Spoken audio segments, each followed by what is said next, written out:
ক্ষমতা গ্রহণের মাত্র 52 দিনে ব্যাংক থেকে 44,500 কোটি টাকার ঋণ নিয়েছে বর্তমান সরকার। যেটা আমরা রেখে এসেছিলাম অনেক উপরে, সেটা বিগত সরকারগুলো কমিয়ে কমিয়ে সাথে নিচে নেমে আসছে। মাননীয় স্পিকার, একটু সময় দিতে হবে। মাননীয় স্পিকার, আপনাকে ধন্যবাদ। মাননীয় স্পিকার, নতুন সরকার ক্ষমতা গ্রহণের পর থেকে ব্যাংক থেকে ঋণ নেয়ার পরিমাণ ক্রমাগতই বাড়ছে। ক্ষমতা গ্রহণের মাত্র 52 দিনে ব্যাংক থেকে 44,500 কোটি টাকার ঋণ নিয়েছে বর্তমান সরকার। সরকারের দ্রুত ঋণ বৃদ্ধির কারণে ইতিমধ্যে চলতি অর্থবছরে বাজেটে নির্ধারিত লক্ষ্যমাত্রা ছাড়িয়ে গেছে। এবার বাজেটে লক্ষ্যমাত্রা ধরা হয় 1,04,000 কোটি টাকা। সেখানে চলতি অর্থবছরের জুলাই থেকে 9 এপ্রিল পর্যন্ত সরকার ঋণ নিয়েছে 1,12,761 কোটি টাকা, যা লক্ষ্যমাত্রার 108%।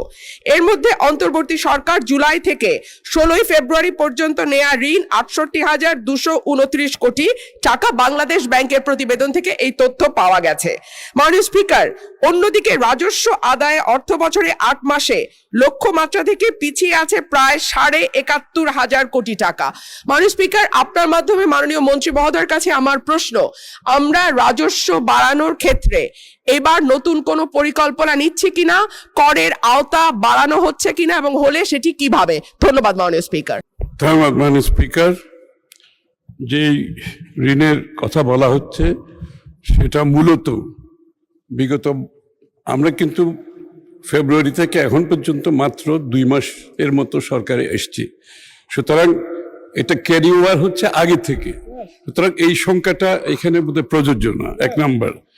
2 নাম্বার হচ্ছে বিএনপির যে অর্থনৈতিক পলিসি, সেটা হচ্ছে স্থানীয় ব্যাংক থেকে ঋণ কমিয়ে আনা।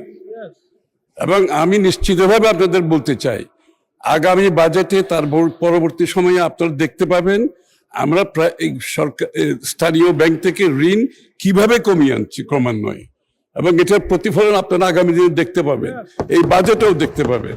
তো সুতরাং ঋণ যেটা বিগত দিনের তো অনেক লাইবিলিটি আমরা গ্রহণ করেছি।